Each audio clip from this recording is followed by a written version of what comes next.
12 ঘন্টা একটানা দাঁড়িয়ে কাজ করার পর আমার শাশুড়ি আমার জন্য শুধু গলদা চিংড়ির মাথাটুকু রেখেছিলেন। সেই রাতে আমার ছেলে আমার কানের কাছে মুখ এনে একটা ফিসফিসানি উচ্চারণ করলো, আর তাতেই আমাদের পুরো পরিবারটা ভেঙে চুরমার হয়ে গেল। দেরি করে বাড়ি ফিরলে ইস্মিতা যা পড়ে থাকবে সেটাই খেতে হবে। আমার শাশুড়ি আমা টেলিভিশনের পর্দা থেকে চোখ না সরিয়ে কথাটি বললেন আমাকে। মাংসটুকু আসল পরিবারের জন্য ছিল। আমি রান্নাঘরের দরজায় দাঁড়িয়েছিলাম আমার বিউটি পার্লারের কালো ইউনিফর্ম পরে। আমার গা থেকে তখন চুলের রং, ব্লিচ আর ঘামের গন্ধ বেরোচ্ছিল। রাত তখন প্রায় 10টা। সস্তা স্যান্ডেলের ভেতরে আমার পা দুটো ফুলে ঢোল হয়ে আছে। পিঠের অবস্থা এমন যেন কেউ একটা জ্বলন্ত ইস্ত্রি চেপে ধরে রেখেছে। একটানা 12 ঘন্টা ধরে আমি চুল ধুয়েছি, ভ্রু প্লাক করেছি, অভদ্র নারীদের দেখে হাসি মুখে কথা বলেছি, আর পেটের ভেতরের খিদের জ্বালাটা আড়াল করার চেষ্টা করে গেছি। তারপরেও আমি মুখে হাসি নিয়েই বাড়ি ফিরেছিলাম, কারণ আজ সকালে আমার স্বামী আমাকে একটা ছবি পাঠিয়েছিল, একটা বড় স্টিলের থালায় রাখা বিশাল এক গলদা চিংড়ি। ছবির নিচেও লিখেছিল, আজ রাতে স্পেশাল ডিনার, নিভান খুব বেশি খুশি হবে। আমাদের 6 বছরের ছেলেটা এর আগে কখনো গলদা চিংড়ি খায়নি।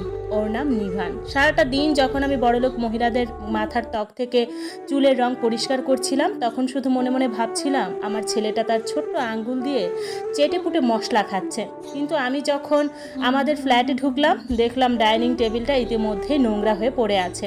ভাঙা খোসা, খালি থালা, তরকারির দাগ, মিষ্টি লেবুর শরবতের 4টে খালি গ্লাস। আমার ননদ সোফায় বসে তার স্বামীর সাথে হাসাহাসি করছে। আমার শ্বশুর বারান্দার কাছে দাঁড়িয়ে পান চিবোচ্ছেন, আর আমার স্বামী তার মায়ের পাশে বসে ফোন স্ক্রল করে চলেছে। এমন ভাব করছে যেন আমি ঘরে ঢুকেছি সেটাই সে দেখেনি। আর টেবিলের ঠিক মাঝখানে পড়েছিল আমার থালাটা, একটা গলদা চিংড়ির মাথা। কোনো দাঁড়া নেই, লেজ নেই, একটুও মাংস নেই, শুধু মাথাটা মাঝখান থেকে চেরা। আমার দিকে এমনভাবে তাকিয়ে আছে যেন ওই মৃত জীবটাও লজ্জায় পড়ে গেছে। আমার শাশুড়ি আম্মা হাসলেন, ওরকম মুখ করে থেকো না, আমাদের আমলে বাড়ির বউরা সবার শেষে খেত এবং তার জন্য ধন্যবাদ জানাতো। আমি আমার স্বামীর দিকে তাকালাম, সে চোখ তুলে তাকালোই না। আমি নিবানকে খুঁজলাম, সে পর্দার কাছে মেঝেতে বসেছিল, স্কুলের ব্যাগটা বুকের সাথে শক্ত করে জড়িয়ে ধরে। ওর থালাটাও খালি ছিল। আমার ভেতরের কিছু একটা যেন দুমড়ে মুচড়ে গেল। নিবান খেয়েছে? আমার শাশুড়ি আমার চুপচুপ করে শব্দ করলেন, বাচ্চাদের শৃঙ্খলা শেখানো উচিত। ও বারবার বলছিল ও তোমার জন্য অপেক্ষা করবে, তাই ও নিজের সুযোগ হারিয়েছে। আমার হাত পা ঠান্ডা হয়ে এলো। আপনারাও কি কিছুই খেতে দেননি? অবশেষে আমার স্বামী চোখ তুলে তাকালো। দেরি করে বাড়ি ফিরে নাটক শুরু করো না, মা রান্না করেছেন, মা সবাইকে খাইয়েছেন, কৃতজ্ঞ থাকতে শেখো। রান্না করেছেন? ভোর হওয়ার আগে আমি নিজে ওই ম্যারিনেট করা চিংড়িটা ফ্রিজে রেখে গিয়েছিলাম। আমার বকশিসের টাকা দিয়ে আমি ওইটা কিনেছিলাম।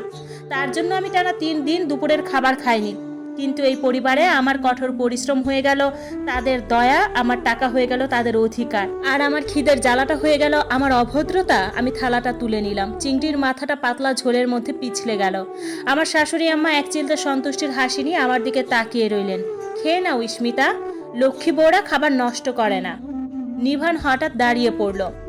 দাদি, এটা মা কিনেছিল। সারা ঘর মুহূর্তের মধ্যে নিস্তব্ধ হয়ে গেল।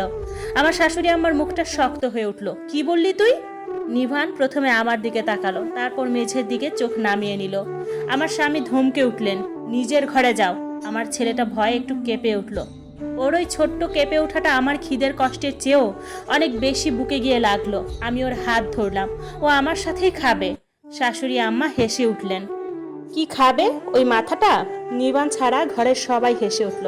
আমি থালাটা রান্নাঘরে নিয়ে গেলাম, একটা শুকনো রুটি টুকরো করে ঝোলের মধ্যে মেছালাম এবং প্রথমে আমার ছেলেকে খাওয়ালাম। ও চোখ ছলছল করে আস্তে আস্তে চিবুতে লাগলো, যেন বোঝাতে চাইছিল ওর একটুও খিদে নেই। তারপর ওকে জল খাওয়ালাম। তারপর আমি থালা বাসনগুলো ধুয়ে নিলাম, সব কটা।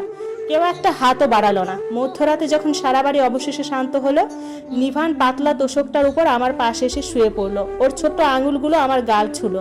মাম্মি, ও ফিসফিস করে ডাকলো। আমি চোখ মেললাম, ওর ঠোঁট দুটো কাঁপছিল। আজ দাদি বলছিল, গলদা চিংড়িটাই একমাত্র জিনিস নয় যেটা উনি তোমার কাছ থেকে কেড়ে নিয়েছেন।